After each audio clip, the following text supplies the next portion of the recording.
All right, we are here at the Fort Lauderdale International Boat Show at the Beneteau booth, and we're going to check out this new Antares 12 that they just released, and this is the first time they've had it at this show. Really excited to check it out.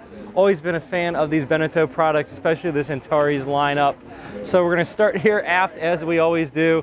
This one is going to be powered by these triple Mercury 300 outboards there. Just a really popular option being in saltwater. You can trim the engines up and get them out of the elements in the water. So it's really popular for saltwater boating as a whole. One feature I love that Beneteau is starting to do, they have these fold outside little platform decks, whatever you want to call them, that can flip up and be built into the side of the boat. Really just maximizes the space. We're going to head on forward to the bow right now to avoid some guests on board the boat.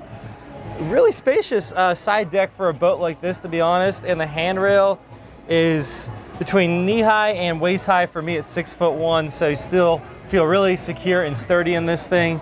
I've been on some boats much larger than this, and I can't say that their side decks and rails were much better than that. So good job to Beneteau for making it a really comfortable, workable boat in that regard. Up here, we got a couple options that you can hang out at. Of course, just a lounger sun pad. That would flip down and extend it out, or you can have it up like that, and you get a nice little seating area there at the front of the boat.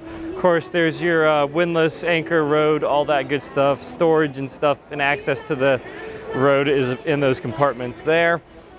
We'll step around this way, and they do even have just a little embroidery going on with the Antares 12 name there. That's a quick look up the boat. We will get up onto the Flybridge, I think, next. Or actually, we might get down inside because it doesn't look like anybody is in there. We're not going to try to shimmy along this side deck, but there is, in fact, another side deck there. But with only one hand, I'm going to play it safe, especially how windy it is.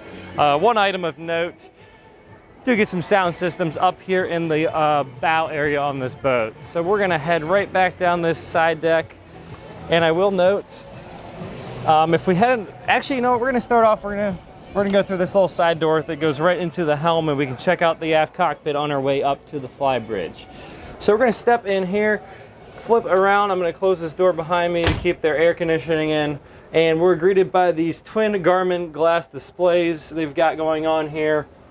I like the colors. You got this piano black with this like gray, medium gray leather going on. Not too much going on here. You got all your basic switches in there. Of course, it's going to be a thruster control there. Engine management system is going to be on that screen.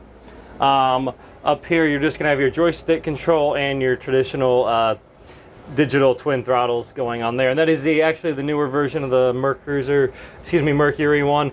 The buttons are all, my camera would show me, there it is. There's no buttons on top here because you want to rest your hand there. So they've moved them all to the side so you're not hitting buttons while you're underway. So just a cool little feature to see there. And this is, of course, tilt steering wheel, and they even have a little wireless charging pad there. We'll step back this way and take a better look at the seat. Of course, we get a flip up, flip down bolster. Goes down, goes up like such. Really like the color and the feel of the material they've got going on there. We'll check out the galley and dining space behind us after we finish a quick little tour down here. So heading forward, we're going to have a forward cabin there. And on this boat, that's actually going to be the master or the owner's cabin with that nice, at least queen-size bed there, ish. It's a custom mattress, obviously. As you can see, the corners are kind of truncated just to allow access around the sides. Really like the colors they've got going on. A lot of white and light finishes. This is a huge compliment to them. Their ceiling style here with a very light gray and the LED strips inlaid there reminds me of something I've seen on Sunseeker models. So that's big props to them here at Beneteau. Just light, medium gray. It's a little bit lighter than the camera makes it look there, offset on those cabinets and storage. Got a little TV behind us, and I'm going to try not to kill the TV, but it's pretty hard to see, but that is just closet space behind there without moving their TV around too much. If we flip around this way, you do get access to the ensuite head, proper wet and dry setup here in this. So we're gonna step in here, and I am gonna check out the head space on this shower. So I step in here, and we'll get this camera flipped around momentarily. There it is. I'm 6'1", and above my head I've still got, I don't know, 2, maybe 3 inches. We'll say 2 to play it safe. And the shower head, I can actually just barely get under there without having to duck and get all fancy there. So very cool.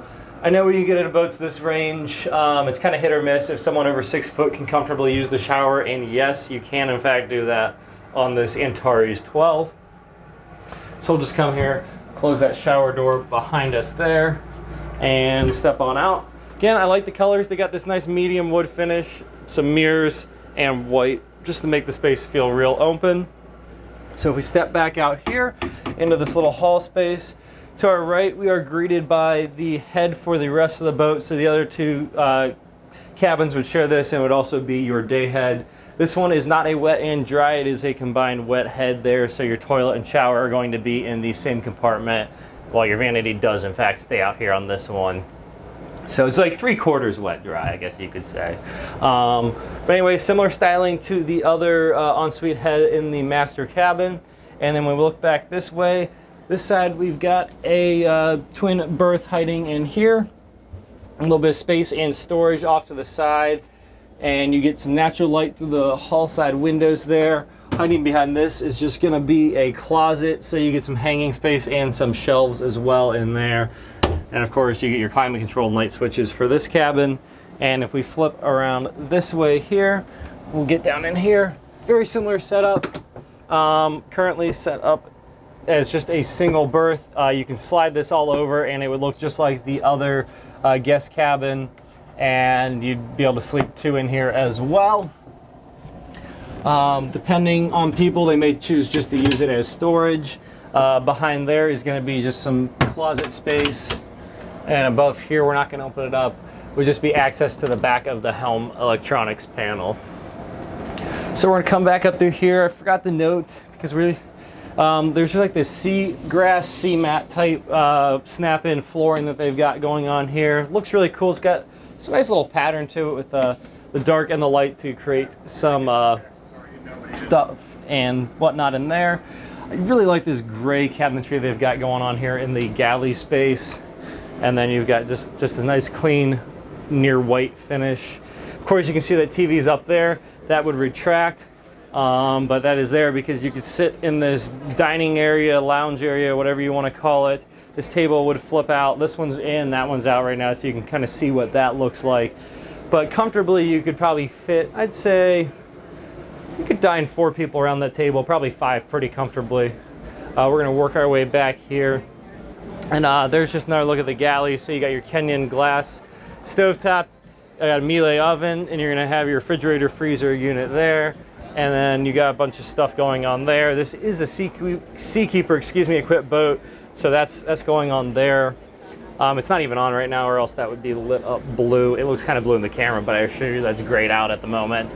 And just some other controls with the stereo, climate control, all that good stuff there. So we'll step out this way and take a look at the rear cockpit area real quick. So table again could fold out however you want it, or you can leave it like that and gives you a couple of cup holders. You can easily fit 3 or 4 people along that back seat there. 1 real comfortably. You get cozy with 2 on that side. So anywhere from 5 to 7 people, I would say you could fit around that rear table. When we flip around this side, as I bump my camera, that is going to be our ladder/stairs up to the Flybridge. Just really excited to check out and see what they've done on this. So we're going to head up that way now. Coming up here, we're greeted with more of this sea mat type flooring. Real easy, just grab it out and rinse it off if you need to, or scrub the floors underneath. Kind of whatever you need. Immediately, I'm just going to point out what I'm happy to be greeted by. They went ahead, they did it. They gave us a nice size refrigerator up here on top. I think that's just super important to making the most out of these Flybridges. Just allows you to hang out up here. And they even went above and beyond, as it's going to beep at me. They gave us a Kenyan grill up here, so you really don't have to even go down to the lower deck to continue having a good time on this. And you can easily fit in this area behind us. 2, 5 pretty easy would fit in there. You could squeeze a 6th in there if you wanted to. But if we flip around this way, I'm sure you already saw, you can easily get another person there, another person at the helm, of course. Pretty simple layout at the helm, but much of the same stuff we saw down below, just a little bit less of it. You do get a Garmin glass display there, so you can split screen that one instead of having it on separate screens like you may down below. You get the same twin throttles, your joystick control, bow thruster control, a little bit less on the switches, but you still get your lights and your horn going on up here, as well as a VHF radio. And then this guy here would actually do one of these numbers, so we can put that down, fill that in, and you got a nice lounge space there, or you can put it back up like it was and have the seating area there. So we'll just flip that back up, leave it as we found it. Got one of our Fusion audio speakers hanging out there. Not too much more to say about this.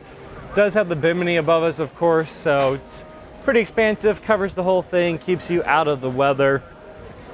But that's about all we got going on up here. There's some storage going to be underneath the seats. I'm not going to go around and start messing with all that stuff, but it is under there, just so you know that. And then they're going to have some little their courtesy lights around here that would be visible at night, just to add a little bit of lighting and ambiance to the area. So I'm going to head back on down this ladder. Really love that space up there. Really good area to entertain 6, 7, 8 people up on the Flybridge.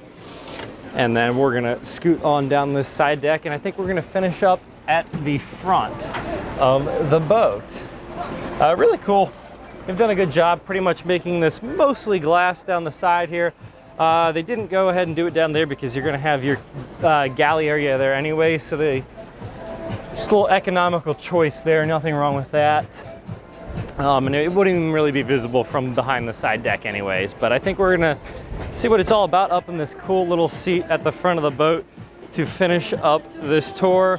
One item of note I forgot to point out before, there is a little latch holder thing for a table there, so you could totally have a table while you're sitting here at the front of the boat. So we'll get this camera flipped around and finish this up. So that is Beneteau's new Antares 12 here at the Fort Lauderdale International Boat Show. They're really good at just maximizing the space and the value you get in these boats. Super, super popular. I really have to work around the crowds and find a way to sneak in here and get a chance to film these things. You really can't keep the people away from them. They offer a lot at a great price point, so if it's something you're interested in, definitely get out to one of these boat shows or get a hold of Beneteau, and they'd be happy to figure out how to get you on board one of these things to check it out and answer any questions you may have. That's all I've got for now though. Thanks for watching.